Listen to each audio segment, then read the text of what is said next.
يا سيدي يا سيدي على الجمال والطعامة. بجد أكلة فظيعة.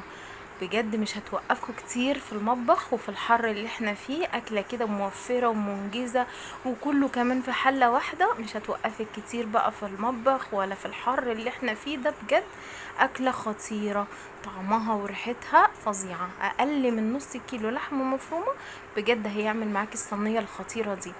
بصي تقدري تقلي عليها كده زي المبكبكه. بس المبكبكه يعني بنعملها باللحمه وبالفراخ وكده، بس احنا النهارده بقى هنعملها بكرات اللحمه المفرومه دي. بجد خطيره، طعمها وريحتها فظيعه. بصي جوسي كده وطريه وحلوه قوي قوي، وكمان الكفته من جوه فظيعه. طريقتها سهلة وبسيطة خالص خالص، ومش هتاخد منك وقت. تقدري كمان تضاعفي الكمية زي ما تحبي. الصينية دي كمان هتكفي معاكي 6 أفراد. بجد حلوة جدا جدا. ايه رأيكم بقى في الجمال؟ يلا بقى بينا على الطريقة. ده أقل من نص كيلو لحمة مفرومة.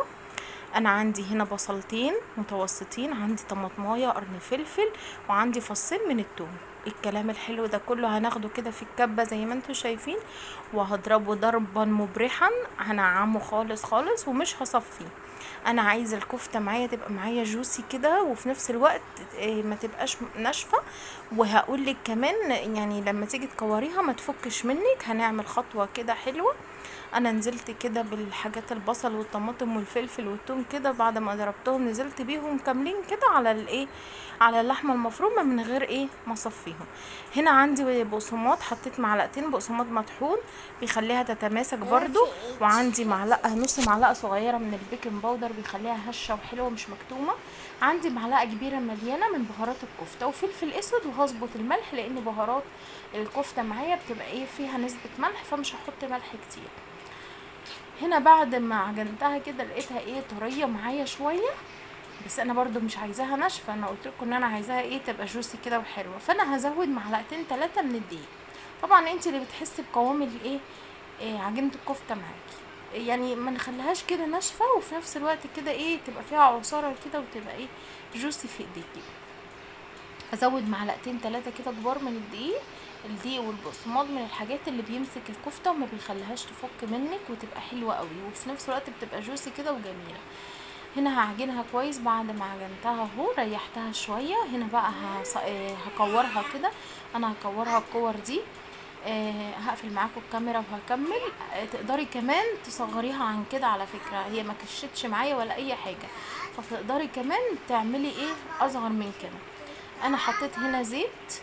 حمرتها كده، خدت لون من الناحيتين زي ما انت شايفه، بس ما استوتش يعني، ما خدتش كامل سويها، مجرد بس ان احنا اديناها اللون من الناحيتين. تمام. بصي لونها حلو ازاي والله، ومتماسكه، وما في واحده واحده بس فكت.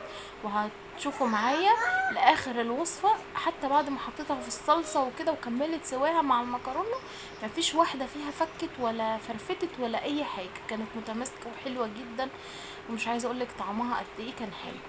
هنا بعد ما حمرت الكفته بتاعتي بنفس الزيت اللي حمرنا فيه الكفته، خرجت بصلايه صغيره كده في الحله. وهنا حطيت الزيت بتاع الكفته على البصلايه، وهحط كمان معاها معلقه صغيره مفرومه من الثوم. ودلوقتي هقولك بقى ان احنا مش هنستعمل غير الحله دي. يعني حمرنا الطاسه، حمرنا الكفته الكميه دي كلها في الطاسه، وبعد كده هنستعمل حله واحده. تقدري كمان تحمري الكفته في الحله، وبعد كده تكملي وصفتك يعني لو مش حابه مواعين كتير. هنا بعد ما نزلت بمعلقه صغيره من الثوم وخدت تشويحه حلوه كده، اللون الذهبي الحلو ده، هنزل كده بمعلقتين كبار من الصلصه الجاهزه. هشوحهم كده الاول، وبعد كده عندي الطماطم بتاعتي ضربتها في الخلاط وصفتها، هنزل بيها برضو اهي. تمام كده. هديها تقليبه حلوه، وهحط لها معلقه صغيره من السكر طبعا عشان الصلصه. انتوا متعودين معايا ان انا دايما بحط سكر كده في الصلصه عشان تعادل نسبه الحموضه بتاعه الطماطم. تمام. وما تتعبش يعني، بتبقى خفيفه وحلوه قوي.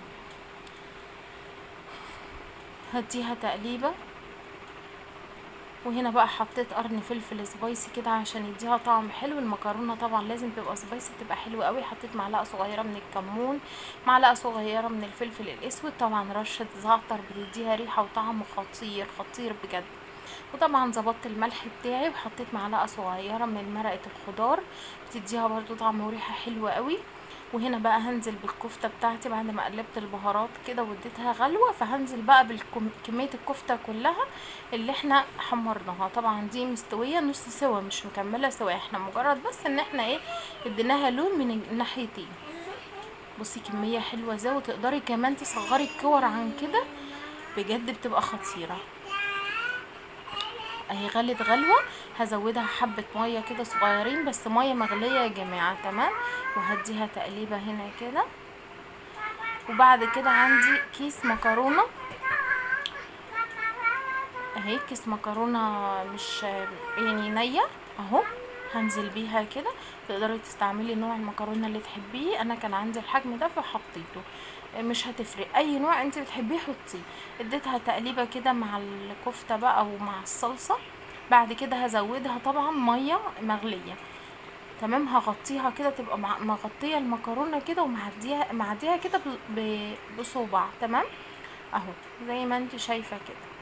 طبعا انت ايه يعني بتشوفي بالنظر كده، تبقى معديه المكرونه كده بصوبع، تمام. ودقتها طبعا عشان اشوف، طبعا محتاجه ملح، محتاجه فلفل اسود، مش عايزه اقولك بقى الريحه كانت خطيره، كانت جباره والله. هنا بعد ما غلت كده ودخلت في السوا، هقلبها بقى كويس، برضو عينك عليها. واول ما تغلي كده انا بوطيها عشان تتشرب، تمام. حابه بقى يبقى فيها صوص كده كتير، فدي حاجه ترجع لك انتي.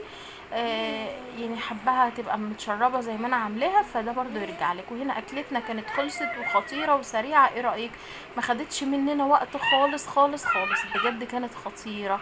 طعمها كان لذيذ وريحتها بامانه كانت فظيعه، جوسي كده، والكفته كمان كانت حلوه. بصي متماسكه، مفيش واحده والله فكت، مفيش واحده كده فكت معايا بجد. بصي كملت سواها بقى مع المكرونه، وكانت خطيره، طعم وريحه فظيعه.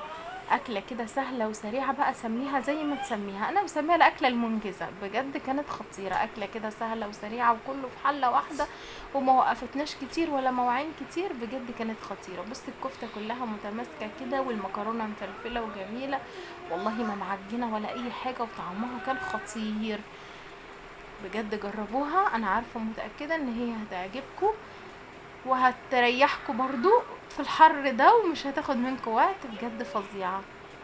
يلا بقى مستنيين ايه؟ جربوها وقولوا لي رايكم تحت في التعليقات، بجد هتعجبكم جدا. فظيعه فظيعه بجد، منجزه جدا، وطعمها وريحتها فظيعه. وعايزه اوريكي كمان الكفته بقى من جوه قد ايه هي جوسي وحلوه كده، وبجد كانت خطيره. بصي بصي الكفته متماسكه ازاي، ومش مهريه بقى ولا فرفتت ولا اي حاجه، لا بصي بصي فظيعه ازاي، خطيره يا جماعه. بالف هنا وشفا يا رب على كل اللي كان. اتمنى من كل قلبي متنسونيش باللايك وتشتركوا في القناه وتفعلوا الجرس عشان يوصلكم مني كل فيديو جديد انا بنزله، وعشان كمان تشجعوني ان انا انزل لكم فيديوهات جديده. واقول لكم مع الف سلامه، باي باي.